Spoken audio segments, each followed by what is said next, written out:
అభినందనలు, శుభాభినందనలు.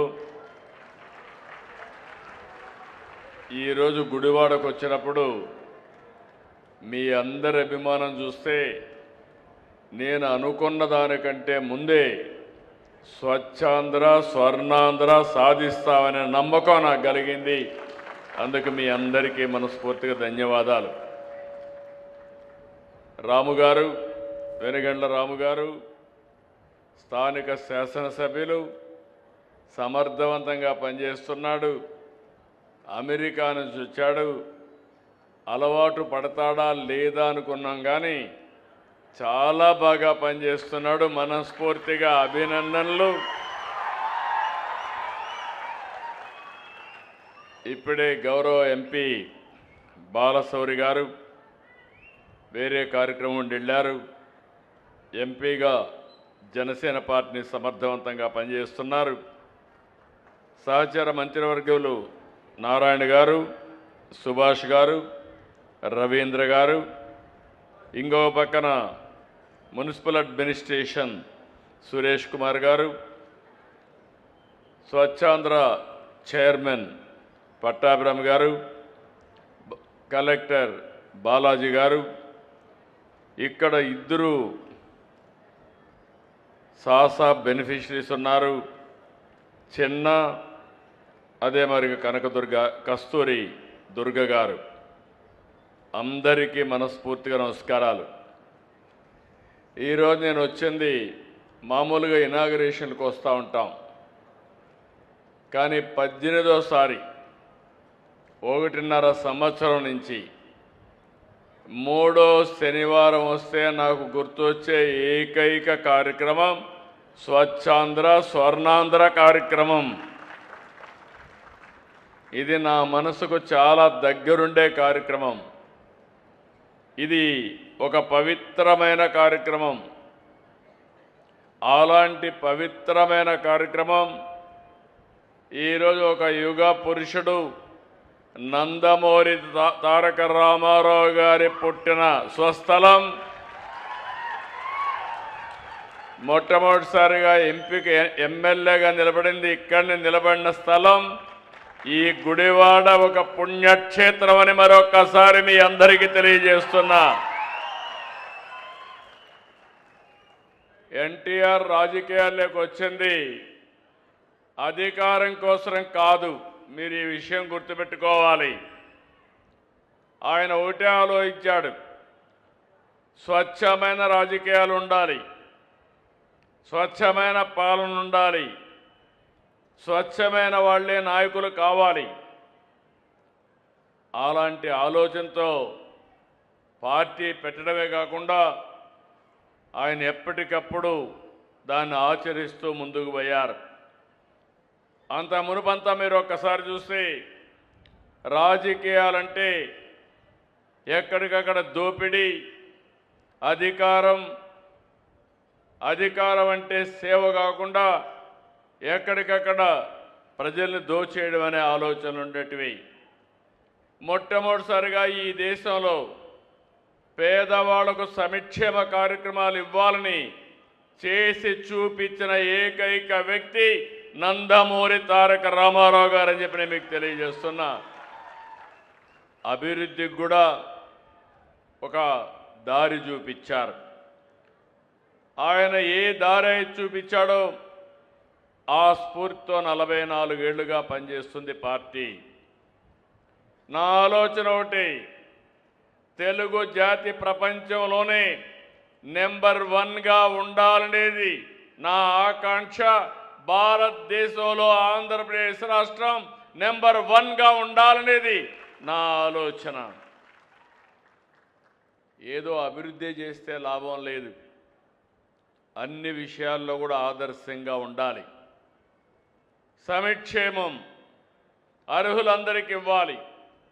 ఇంకా ఆదాయం పెరిగితే పెరిగిన ఆదాయం నుంచి సంక్షేమ కార్యక్రమాలు కూడా ముమ్మరంగా ఇస్తాం.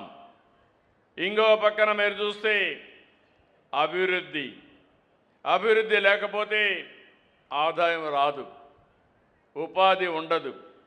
కాబట్టి అభివృద్ధి చేస్తే సంపద సృష్టించబడుతుంది. సంపద సృష్టిస్తే ఆదాయం పెరుగుతుంది. పెరిగిన ఆదాయం మళ్ళా సంక్షేమానికి అభివృద్ధికి బ్యాలెన్స్ చేసి సస్టైనబిలిటీ వస్తుందని చెప్పి కూడా నేను మీకు తెలియజేస్తున్నా. ఇవి జరిగితే ప్రతి ఒక్కరి జీవన ప్రమాణాలు పెరుగుతాయి. ఈ విషయం మీరు గుర్తుపెట్టుకోవాల్సిన అవసరం ఉంది. అందుకే ఈరోజు పరిశుభ్రత అంటే కేవలం రోడ్లు క్లీన్ చేయడమే కాదు, అది కూడా చేయాలి. చెత్తలే తేకుండా చేయాలి. పర్యావరణాన్ని కాపాడుకోవాలి. ప్రజల ఆరోగ్యాన్ని కాపాడాలి. ఎక్కడికక్కడ మీలో ఒక ఫీలింగ్ రావాలి. మొన్నటి వరకు చెత్త చెదారం ఉండే సెంటర్ని ఈరోజు బ్రహ్మాండంగా చెట్లు పెట్టి అభివృద్ధి చేసి మార్బలేసి ఐ లవ్ గుడివాడ అని బోర్డు పెట్టారు. అవునా కాదా? మీరందరూ కూడా గుడివాడని లవ్ చేస్తారా లేదా అని అడుగుతున్నా. అభిమానిస్తారా లేదా అని అడుగుతున్నా. అనేవాళ్ళు చేలు పైకెత్తండి. ఐ లవ్ గుడివాడ అనేవాళ్ళు చేలు పైకెత్తండి. అందరూ ఐ లవ్ గుడివాడ అన్నారు. కానీ ఎంతమంది గుడివాడని అభివృద్ధి చేయడానికి పనిచేశారో అది కూడా ఆత్మసాక్షిగా చెప్పాలి. ఎంతమంది పనిచేసే చేతులు పైకెత్తండి. ఇక్కడ తక్కువ చేతులు పైకెత్తాయి. అక్కడ అందరూ మేము గుడివాడని అభిమానిస్తాం. నేను పుట్టిన స్థలం ఒక మంచి ప్రదేశం, సుందరమైన ప్రదేశంగా ఉండాలి, స్వచ్ఛమైన ఆలోచనలు ఉండాలి, అంతేకాకుండా అందరం బాగుండాలి అని అందరికీ కోరుకుంది. కానీ కొంతమంది దీనికి సహకరిస్తున్నారు. నా ఆలోచన అది. 18 నెలలుగా మీరు చూస్తున్నారు. ప్రభుత్వం చేసే పనులన్నీ చేస్తాం. ఈరోజు ఇనాగరేషన్లో మీరు చూశారు. మిమ్మల్ని ప్రోత్సహించడానికి ఏమేం చేయాలో చేస్తున్నా. తొందరలోనే అందరు ఎమ్మెల్యేలకు చెప్పాను, అందరు ఎంపీలకు చెప్పాను. ప్రతి ఒక్క మున్సిపాలిటీ, ప్రతి ఒక్క పంచాయతీ, ప్రతి ఒక్క మండలం, ప్రతి ఒక్క జిల్లా గ్రేడింగ్ చేస్తాం. వీళ్ళ ఫోటోలు పెడతాం. మీలో కూడా టెస్టిమోనియల్స్ అవి కూడా పెడతాం. కడాన మీ ఊరు ఎక్కడుందో అది కూడా మీ ముందర పెడతానని చెప్పి నేను మీకు తెలియజేస్తున్నా. ప్రతి ఒక్కరిలో కానీ ఆ పోటీ మనస్తత్వం వస్తే ఆంధ్రప్రదేశ్ రాష్ట్రం స్వర్ణ ఆంధ్రప్రదేశ్గా తయారవుతుంది. స్వర్గం ఎక్కడో లేదు, మనము సృష్టించుకునే స్థలమే నిజమైన స్వర్గం అని మరొక్కసారి మీ అందరికీ తెలియజేస్తున్నా. నా ఆలోచన ఒకటే, అందరూ బాగుండాలి, అన్ని కుటుంబాలు బాగుండాలి, లా అండ్ ఆర్డర్ ఉండాలి, మీ యొక్క సంక్షేమం అభివృద్ధి మీ ఆదాయం పెరగాలి. ఇంకొక పక్క అందరికీ కూడా ఆనందంగా మెరుగైన జీవన ప్రమాణాలు ఉండాలి. నేను 48 ఏళ్ళుగా చూశాను. మీరు ఇన్నిసార్లు అభిమానించారంటే తెలుగు జాతి చరిత్రలో ఏ నాయకుడికి దక్కని గౌరవం నాకు దక్కింది. దీనికి నేను ఎప్పుడూ మీకు రుణపడి ఉంటాను. నా ఆలోచన ఒకటే, తెలుగు జాతి భవిష్యత్తుకి నేను రక్షకుడుగా ఉంటా. ఎక్కడా రాజీ పడను, అన్ని విషయాల్లో ముందుంటాను, స్వచ్ఛమైన పాలన ఇస్తాను. ఇంకో పక్క ఎవరైనా అవినీతి చేస్తే ఒకసారి 2 సార్లు చెప్పి సరిచేస్తాం. చెయ్యలేకపోతే అధికారి కానీ లేకపోతే రాజకీయ నాయకుడు కానీ ఎవరైనా శిక్ష తప్పదని మరొకసారి మీ అందరికీ విజ్ఞప్తి చేస్తున్నా. ఇప్పుడే మీరు ఇక్కడ చూశారు, చిన్న బాబు కిట్టి ఇంట్లో ఇచ్చే డబ్బులు దాంట్లో వేసుకొని అది ఒక అలవాటుగా చేసుకునే డబ్బులు నేరుగా ఆ కిట్టి తీసుకొచ్చి ఈరోజు అమరావతి రాజధానికి ఆ డబ్బులు ఇచ్చే పరిస్థితికి వచ్చాడు. స్ఫూర్తిని తల్లిదండ్రులు ఇచ్చారు, కానీ ఇది మహోన్నతమైన స్ఫూర్తి. అమరావతి దేవతల రాజధాని, అమరావతి ప్రజా రాజధాని. ఈరోజు అలాంటి అమరావతి రాజధానిని కాపాడుకోవడమే కాకుండా దీన్ని నెక్స్ట్ లెవెల్కి తీసుకుపోయి ప్రపంచంలోనే నెంబర్ 1 రాజధాని ఏదంటే దానికి చిరునామాగా అమరావతిని తయారు చేసుకోవాల్సిన బాధ్యత మన పైనుంది. ఆడబిడ్డ స్పాంటేనియస్గా 2 గాజులు తీసి బంగారు గాజులు తీసి నేరుగా అమరావతికి డొనేట్ చేసిందంటే అది స్ఫూర్తిదాయకం. మనస్ఫూర్తిగా అభినందిస్తున్నానని చెప్పి కూడా నేను మీకు తెలియజేస్తున్నా.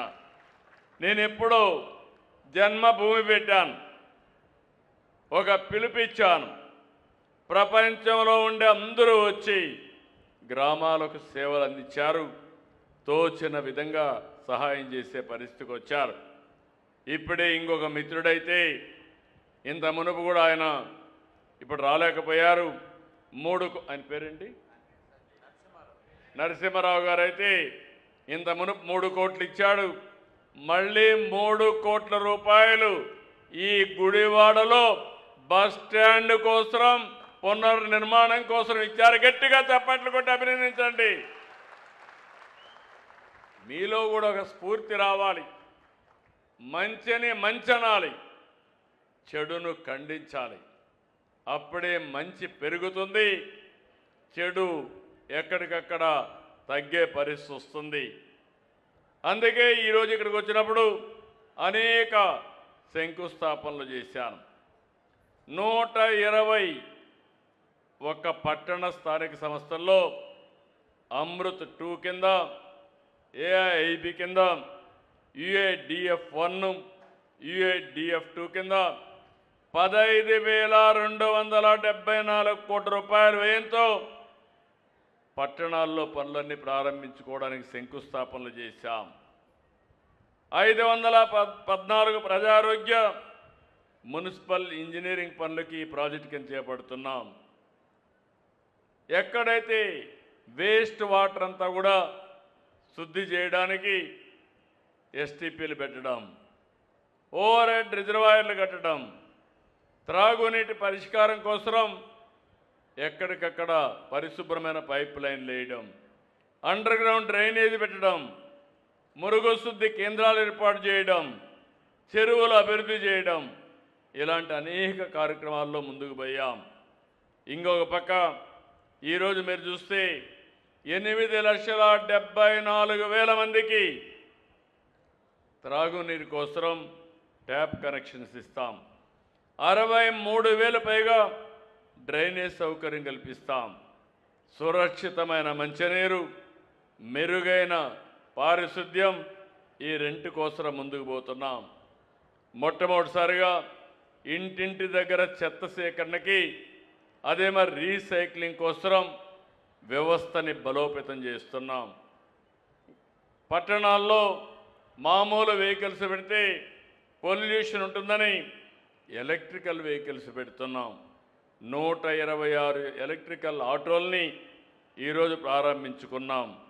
ఇంకో పక్క ఆగస్టు 26కి 1140 ఈ ఆటోలు అందుబాటులోకి వస్తాయని చెప్పి కూడా నేను మీకు తెలియజేస్తున్నా. ఇంకో పక్క రాష్ట్రమంతా 108 సమగ్ర గణ వ్యర్థాల ప్రాసెసింగ్ కేంద్రాలు 528 కోట్లు ఖర్చు పెట్టి ఏర్పాటు చేస్తున్నాం. వీటిలో 8 ఈరోజే ప్రారంభించాం. అక్టోబర్ నాటికి అన్నీ కూడా పూర్తవుతాయి. ఇవి కాకుండా 6 బయో గ్యాస్ ప్లాంట్లు పెట్టాం. ఈరోజు 6 వేస్ట్ ఎనర్జీ ప్లాంట్లు ఇప్పటికే 2 పనిచేస్తున్నాయి. రాష్ట్రంలో 1.5 సంవత్సరంలో 8 వేస్ట్ ఎనర్జీ ప్లాంట్స్ పనిచేస్తాయి. దానికి కావలసిన ఇన్ఫ్రాస్ట్రక్చర్ అంతా క్రియేట్ చేసి, నా ఆలోచన ఒకటి, ప్రతి ఒక్క గ్రామంలో కూడా తడి చెత్త పొడి చెత్త సెపరేట్ చేయాలి. అక్కడి నుంచి మీరు ఇంకొక పక్క ఆలోచిస్తే తడి చెత్త నుంచి కాంపోస్ట్ తయారు చేసుకోవాలి. మన ఇంటికి కావలసిన ఏదైనా చిన్న చిన్న కూరగాయలు తయారు చేసుకుంటే దానికి ఎరువుగా వాడుకోవాలి. లేకపోతే డిపార్ట్మెంట్కి ఇచ్చి అమ్మిచ్చే బాధ్యత కూడా తీసుకుంటున్నాం. ఇంకో పక్కన రీసైక్లింగ్కి వెళ్ళాం. ఇప్పుడే మీరు చూస్తే చాలా పెద్ద ఎత్తున మీరు తీసుకొచ్చిన చెత్త ప్రజారథం అనే ఒక కార్యక్రమం పెట్టి దాని ద్వారా ఏ గ్రామంలో చెత్త ఇచ్చినా మీకు అవసరమైన నిత్యావసర వస్తువులు అందుబాటులో పెట్టాం. ఇప్పటికి 16 కోట్ల రూపాయలు తిరిగి ప్రజలకు చెత్త తీసుకుని నిత్యావసర వస్తువులు ఇచ్చే పరిస్థితికి వచ్చాం. నేను ఎప్పుడూ చెప్పాను, ఏది వేస్ట్ కాదు. వేస్ట్ నుంచి సంపద సృష్టించడం ఈ తెలుగుదేశం పార్టీ ఎన్డీఏ కూటమి ఆశయం అని చెప్పి కూడా నేను మీకు తెలియజేస్తున్నా. మీరు చూశారు, నేను ఈ జిల్లా నుంచే ప్రారంభించాను. పోయిన ప్రభుత్వం చెత్తంతా కూడా గుట్టలు గుట్టలుగా పేర్చేశారు. మీకు అనిపిస్తుంది ఉంటే ఏమవుతుందని, కానీ ఆ గుట్టలు గుట్టలుగా ఉంటే వర్షం వచ్చినప్పుడు ఆ వర్షం అంతా పడితే ఆ కలుషితం అంతా కూడా భూగర్భ జలాలుగా మారి చాలా దూరం కూడా వెళ్ళి ఎక్కడికక్కడ భూమి అంతా కూడా కలుషితం అయిపోతుంది. నీళ్లు తాగడానికి పనిచేయవు. పొల్యూషన్ వచ్చి ఆ ఏరియా అంతా కూడా అనారోగ్యం పాలయ్యే పరిస్థితి వస్తుంది. ఈరోజు మీరు ఒకసారి చూస్తే దీని మీద శ్రద్ధ పెట్టాం. మామూలు శ్రద్ధ కాదు. ఇప్పటికీ 140 లక్షల మెట్రిక్ టన్నులు లెగసీ వేస్ట్ని తీసేసిన ఘనత ఈ ఎన్డీఏ ప్రభుత్వానికే దక్కింది. అక్టోబర్ 2కి ఎక్కడ చెత్తనే మాట లేకుండా చేస్తాం. దాంట్లో రాజీనే లేదు. ఇంకో పక్క గ్రామాల్లో కూడా ఈ కార్యక్రమాన్ని అమలు చేస్తున్నాం. ఇంకో పక్క 10,870 ఘన వ్యర్థాల ప్రాసెసింగ్ కేంద్రాలు ఏర్పాటు చేశాం. 210 ప్లాస్టిక్ వ్యర్థాల కోసం కొన్ని పరిశ్రమలు ఏర్పాటు చేశాం. ఇంకో పక్కన మీరు ఇవన్నీ చూసిన తర్వాత ఎక్కడన్నా రోడ్డు పక్కన చెత్తలున్నా దాన్ని కూడా రిమూవ్ చేయడానికి స్వచ్ఛ రథం అనే స్వచ్ఛ పదం అనే కార్యక్రమం పెట్టి దాని ద్వారా కలెక్ట్ చేసే పరిస్థితికి వస్తున్నాం. మొన్న మే 23 నుంచి జూన్ 20 వరకు ఆపరేషన్ క్లీన్ స్వీప్ అనే కార్యక్రమాన్ని పెట్టాం. చాలామంది ముందుకు వచ్చారు, బ్రహ్మాండంగా పనిచేశారు. స్వచ్ఛ సర్వేక్షణ్ 25, 26 చాలా బాగా చేయగలిగాం. దీనికి కారణం మీ అందరూ. నేను ఒకటే మిమ్మల్ని కోరుతున్నాను, ప్రతి కుటుంబం భాగస్వాములు కావాలి, ప్రతి వ్యక్తి భాగస్వాములు కావాలి. మీ ఇంట్లో చెత్తని తడి చెత్త పొడి చెత్తగా మార్చే బాధ్యత మీది. ఇంకో పక్క ప్రతి ఇంటికి మనుషులు వస్తారు. మీ ఇంట్లో చేసిన చెత్త మీరు సెగ్రిగేట్ చేసి అవసరమైతే అది ఇచ్చేస్తే దాన్ని తీసి ప్రాసెసింగ్ చేసి ఎక్కడికక్కడ ముందుకు తీసుకుపోయే పరిస్థితికి వస్తాం. నేను ఒకటే నిర్దిష్టమైన ఆలోచనలు 18 సార్లు వచ్చాను, మళ్ళీ వస్తా. 3వ శనివారం ఒకటే కోరుతున్నా, దీనికంటే మించిన పవిత్రమైన కార్యక్రమం ఇంకోటి లేదు. ఇప్పుడే మనం ప్రతిజ్ఞ చేశాం, 3వ శనివారం కనీసం ఒక 2-3 గంటలు మీరు మనసు పెట్టండి, ఒకసారి ఆలోచించండి, 10 మందికి చెప్పండి. ఇది కానీ మనం చేయగలిగితే భావితరాలు ఆనందంగా ఉంటారు. ఇది ఒక లెగసీగా తయారవుతుంది. మీ అందరికీ నేను ఇచ్చే పిలుపు నెట్ జీరో. మీ ఇంటి మీదనే మీరు కరెంటు ఉత్పత్తి చేసుకోవాలి. మీ ఇంట్లో వచ్చే చెత్తని పొడి చెత్త తడి చెత్తగా తయారు చేసి తడి చెత్తని కాంపోస్ట్గా తయారు చేసుకోవాలి. పొడి చెత్తని డిపార్ట్మెంట్కి ఇస్తే అవసరమైతే కొన్ని మీరు ఇచ్చిన దాని మీద తిరిగి కొన్ని నిత్యావసర వస్తువులు మీకు ఇస్తాం. దేనికి పనికిరాని చెత్త మనం కరెంట్ ఉత్పత్తి చేయడానికి పంపిస్తాం. ఇంకో పక్కన భవిష్యత్తులో కార్బన్ న్యూట్రల్ అని మాట్లాడుతున్నా నేను. స్కూల్లో కానీ, కాలేజీల్లో కానీ, గ్రామాల్లో కానీ, మున్సిపాలిటీస్ కానీ ఎక్కడైనా సరే ముందు నెట్ జీరో. మన ఇంట్లో చెత్తని మనం కన్వర్ట్ చేయడం, మన ఇంటి మీద పడిన వర్షం ఈ సంవత్సరం అయితే వర్షాలు కూడా లేవు, అది కూడా నేను వస్తాను. ఆ నీళ్లు భూగర్భ జలాలుగా మార్చుకోవడం. మూడోది అందరం కూడా ఆలోచించాల్సింది మన ఇంటిపైనే కరెంటు తయారు చేసుకోవడం. ఇది తయారు చేసుకోగలిగితే ఎక్కడా లేనటువంటి వెసులుబాటు వస్తుంది. ఈరోజు మీరు ఒక్కసారి ఆలోచించండి, ఎగ్జాక్ట్గా 12 సంవత్సరాల కంటే ముందు కృష్ణా డెల్టాకు నీళ్లు వచ్చేటివి కాదు. ఆ రోజు నేను ఆలోచించాను, కృష్ణా డెల్టాని కాపాడుకోవాలి. ఒక చరిత్ర ఉన్న డెల్టా, కృష్ణా డెల్టా. అంతేకాకుండా దేశానికి అన్నపూర్ణగా, దేశానికి అన్నం పెట్టిన స్థలం ఈ కృష్ణా జిల్లా. ఎంతోమంది యుగ పురుషులు పుట్టిన గడ్డ ఈ కృష్ణా జిల్లా. ఎన్టీ రామారావు గారు మొదలుకొని, పక్కనే అక్కనే నాగేశ్వరం మొదలుకొని, ఘంటసాల మొదలుకొని, ఇంకో పక్క పట్టాభి సీతారామయ్య గారు మొదలుకొని, ఆంధ్రా బ్యాంక్ పెట్టిన వ్యక్తిని మొదలుకొని చాలామంది కవులు, యాక్టర్లు, కోటీశ్వరులు పుట్టిన గడ్డ. దీనికి కారణం ఏంటి? మొట్టమొదటిసారిగా నీళ్లు వచ్చాయి. నీళ్లు నాగరికత నేర్పింది. దాని మీద బాగా చదువుకున్నారు, దేశ విదేశాలకు వెళ్ళారు, అన్ని రంగాల్లో రాణించారు. అలాంటి గడ్డకు నీళ్లు లేకపోతే నేను ఊటే ఆలోచించి 12 నెలల్లో పట్టిసీమ పూర్తి చేసి కృష్ణా జిల్లాకు నీళ్లు తీసుకొచ్చాను.